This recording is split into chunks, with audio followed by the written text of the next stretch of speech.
So no real need to go much longer on a break than that. We're going to be continuing our discussion and wrapping up just as Fun Day Mondays begins. Don't really want to step on anyone's toes with these new casts, and I'm sure Smed might like his Fun Day Mondays. And Smed, again, thank you for being here and making this cast better. If you want to keep doing your shoutouts, you're really adding to the conversation. But we're back, and can need to unmute Skype. Again, I'm new to the broadcasting thing, so there's little quirks here and there. And like I said, having a bit of a painful Monday. Just had a surgery, so yeah, this is a shorter cast. Tomorrow will be the live review of Blacklist, and Wednesday and Thursday I was supposed to be playing Lost Planet 3 and maybe some SC2, but I haven't received Lost Planet 3 in the mail, so yeah. We'll figure it out. This is a rough week, but hey, we just started. So, anyway, getting back into it, we're going to wrap up where we would really like the scene to be. And on the break, Peyton and I discussed, Menace and I discussed where we wanted the SC2 scene to go. He brought up, and I'm just going to let him say this, his thoughts on how the Korean scene developed. And I'm just going to kick it off to him. Okay. Well, I was expressing my complaint about the viewpoint of Koreans basically in the StarCraft 2 scene and how they've developed. And I've heard it said in State of the Game, and Scott even said it, State of the Game specifically, Sean Plott, Day 9. Everybody, I feel like, has made this aura around the Korean teams and players where like no American player can ever get that good. I mean, if we have to play with them and against them to get as good as they are. But I mean, I strongly discourage that thought myself because I can't believe that myself as a player. Like, they had to get that good somehow, and all they did was play themselves. Their real big advantage, in my opinion, is because they were so centrally located on their continent. We as And Americans have this ginormous continent, and we're stretched from East Coast to West Coast, and it's really hard to centralize teams and fans and stuff like that. It gets pretty expensive. And so, like, I feel like centralized location that we talked about, whether it's in California or wherever it is really important because then those players can get together. Everybody knows, this is where you go here in the U.S. to train, be good at StarCraft, and have a shot, have a chance at playing against the best we've got and raise your level of play. I really like what you're saying because it is a decently true concept. The Koreans are some kind of phoenix that fly onto the battlefield, and all the soldiers stop fighting and just kind of marvel at their fucking play.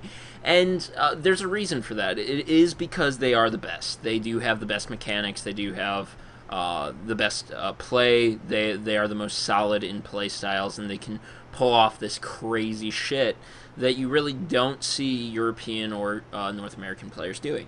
And the reason I say it's a decent concept is because if we were to limit, say, NA, EU, or KR regions, if we were to region lock everywhere and you actually had to be of the nationality to play the game in the region, it would either be, as you say, where the play would develop to a point where it would just look insanely good on the American side of things after a few years, or even 5 or 10 years, or it would stagnate.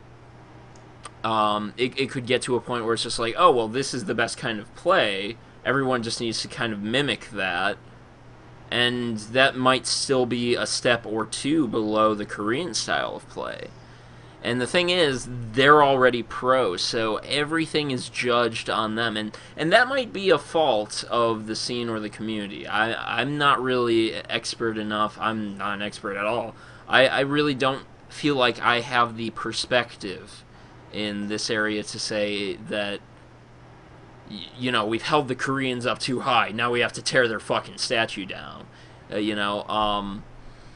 It that's tough. I we StarCraft in North America has definitely found a slight crossroads, and we definitely have to question where we go from here. Are we going to be centralizing our location? Is this the spot to players to go to train because now there are top tier coaches in this city, top tier players, whether they be Korean, North American, or even European? Or is it still you go and train in Korea because damn they're good? I mean, when to finish up, to wrap up, I know you do have a lot to say, and it's definitely worth hearing. To finish up, I mean, they do have the best mechanics right now. They do. You don't see that in many American players. You don't see that in many European players. But you are seeing European players beat Korean players, and what foreigners have over Koreans is less mechanics, more unpredictability, more randomness, more unique strategies, and maybe that's what we should develop: the uniqueness. Yeah. Well, I mean, like I said, as a player, I just can't believe that there's not a way for me as an American somewhere here in the US to find a place to get that good if I really wanted to. Because if I can't do it, then I know the next guy who's going to look at the scene is going to look at it and go, this is impossible. I'm not even going to try. And I don't want that for StarCraft. I want to be able to support the American scene so that people do have a shot. You're going through college, you have all this time on your hands after schoolwork and whatnot, living at home in your grandma's basement, mom's basement, or whatever. Like, you deserve a shot at a StarCraft title in WCS. I want those players to be able to get there and not have to make that commitment. Well, hey, I just have to basically drop everything and go play with the Koreans. Like, I understand why everyone's saying that, and why yes, their plays up there, their plays already elevated, but again, like, it's just my opinion, but if we as Americans wanted to do the same thing, we can. We just need to get a centralized group started and going well enough that people understand, this is where you go here to elevate your play. And playing those people over and over again, building, like you said, that randomness, those different strategies, in gaming houses, or just, making friends on the ladder, with other grandmasters or whatever here in the US, should be enough to elevate our play to where it needs to be to compete with Korea and Europe. Yeah, and yeah, it's all in that same line of thought that we want the scene to centralize. It's definitely. I feel like we're definitely not in disagreement that there really would be no problem there, and I feel like that's the best point to wrap up on, is that being an esports player in America is probably harder than any other region, even China. And China's starting to really come up there, especially with players like Jim coming out of the woodwork. And it is insanely difficult. You have to be so you have to have people with such resources. It is insanely difficult just to be trying to do what I'm doing, and that's simply being a caster, being a member of the gaming industry, which is so vast as compared to just StarCraft or just Dota or just League of Legends or just Call of Duty. And to go to my parents, who have helped me tremendously in establishing what I'm doing with this live cast and where I would like my site to go from here. if I were to go to them and say, okay, now you did that for me, or you helped me with that, now what if I wanted to just try and play a game professionally? On Say of the Game, they said it best. Well, I quit my job and I dropped out of college, and I'm diamond now. I'm high diamond now, but in a month or so, it's like that. It's just kind of it's not entirely where they wanted to go at that point, but it is insanely difficult. And to go to any parent in America to really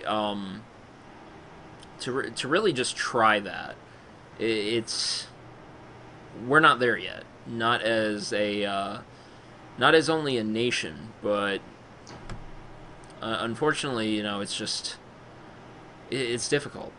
Yeah, I wish I could round that thought out better, but difficult is literally the insanely difficult is the best way to put it. And personally, if this site continues, if this broadcast reaches enough people, if the content extrapolates and I'm able to produce even more content, and I actually manage to build a Fullicide team who does reviews and writes content and does live broadcasts, then eventually I would love to make a Fullicide team. And that's where we'd actually like to wrap this cast up with basically contributing to the community, whether it be making teams or tournaments. And I know, Peyton, you wanted to... Smed, I'm sorry, Smed. Ah, shoot. In all honesty, any foreigner can compete with the Koreans, but there's no real work being put in by the competitors.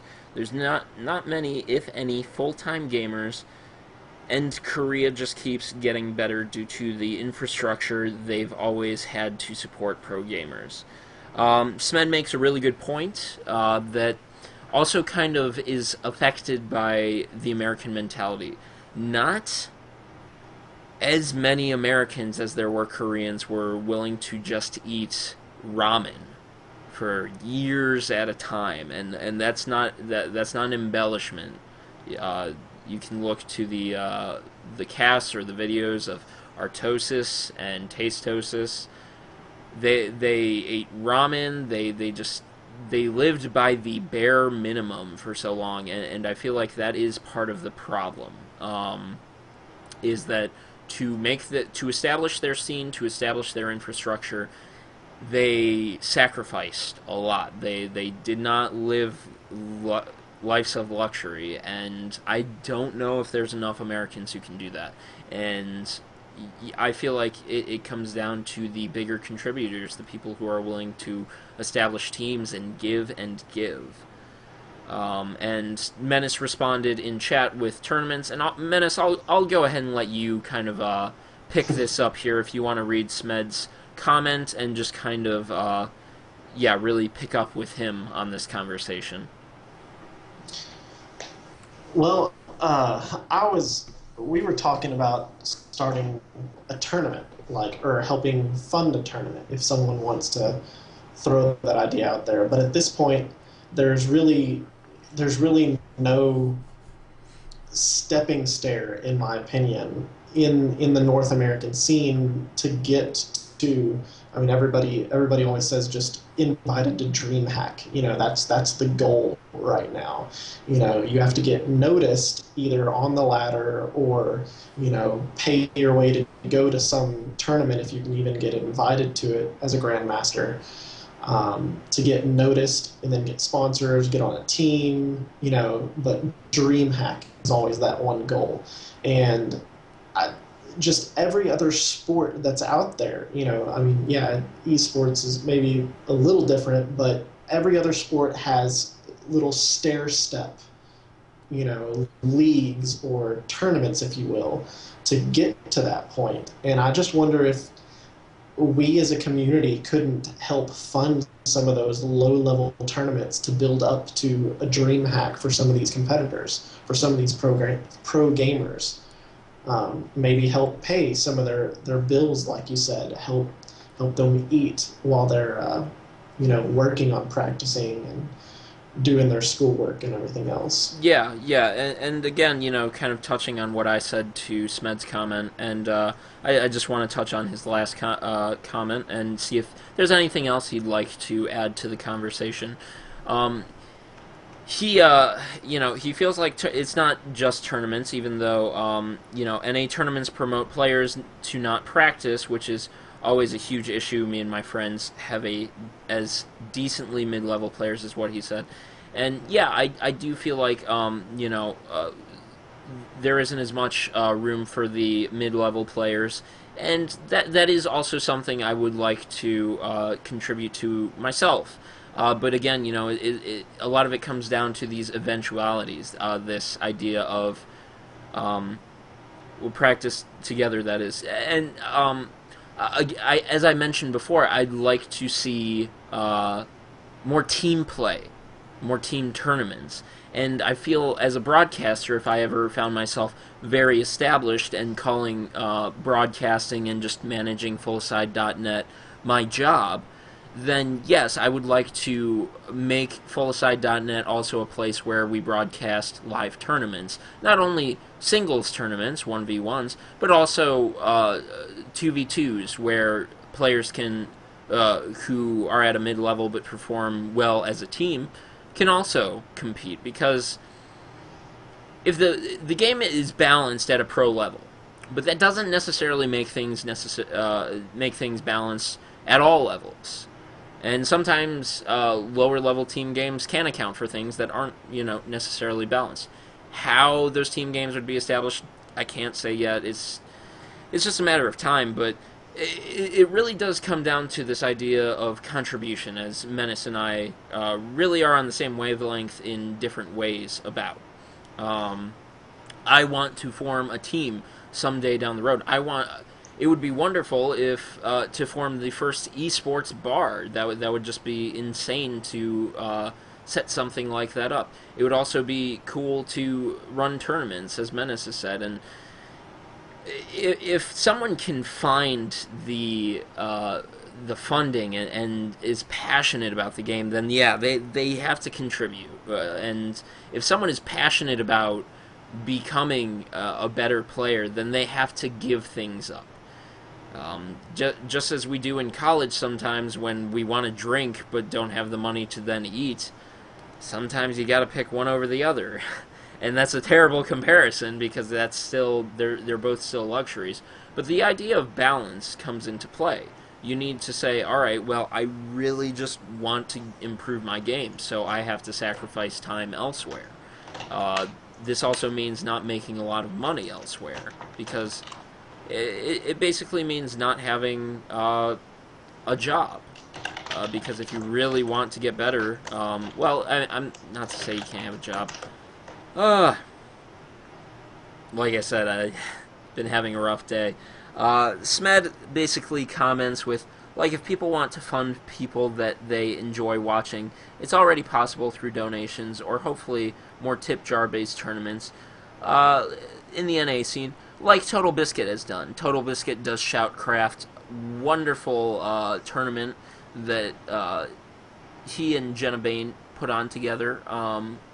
I know it was Shoutcraft America at the beginning of this year, and it was awesome. Great games, and he had interviews with the players. It was a good time, and yeah, Menace. There are actually tip jars for players on teams, and they don't only do ads, but since they can't necessarily do subscribers since they're on teams. Some of them have tip jars, some tournaments have tip jars. It's a great way to really just help players establish themselves.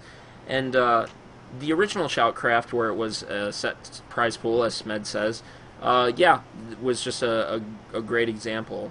Viewers were able to throw money at the players as they felt was necessary. And and that's another thing. If you love the StarCraft scene and you really like players, you got to help support them, because America's the cost of living, man.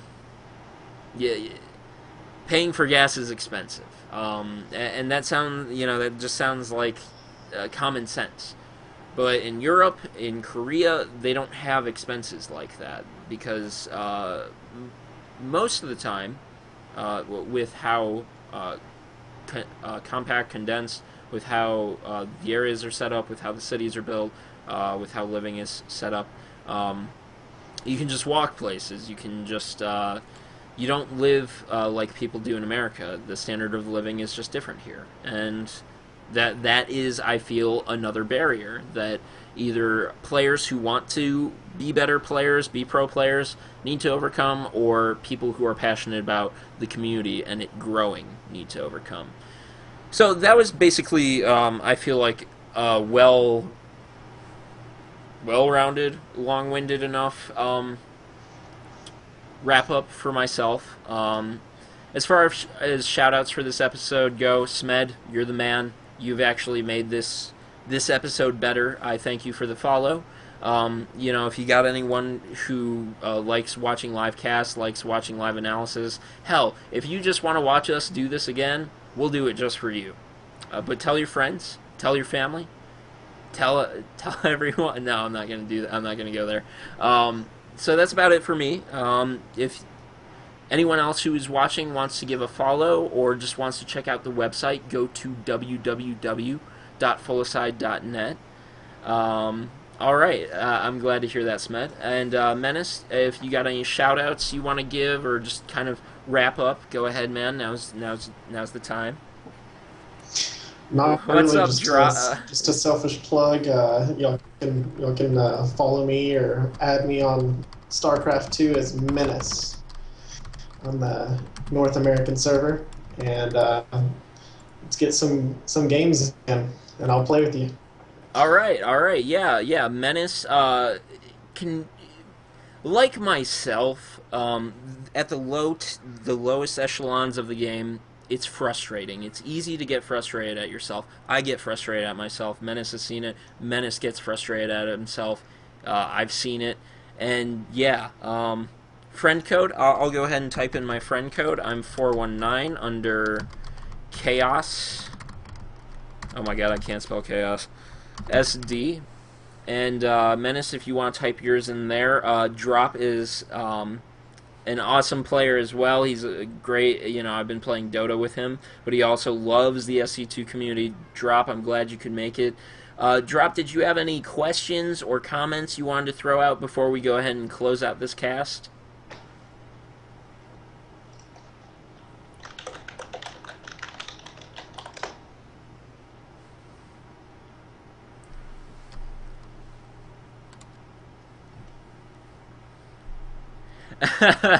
Yeah, Drop wants me to be at the WCS finals for this coming season, and man, it would be wonderful personally to attend any kind of convention, whether it be PAX, E3, WCS.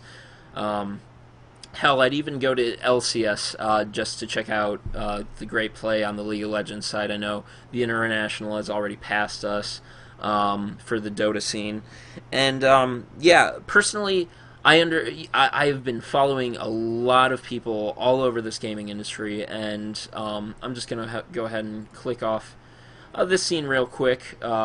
Menace, you can go ahead and chime in at the end here if there's anything else you want to say, but yeah, I can't wait to attend conventions, meet all of you guys. Those of you who are following, those of you who I play with have been awesome.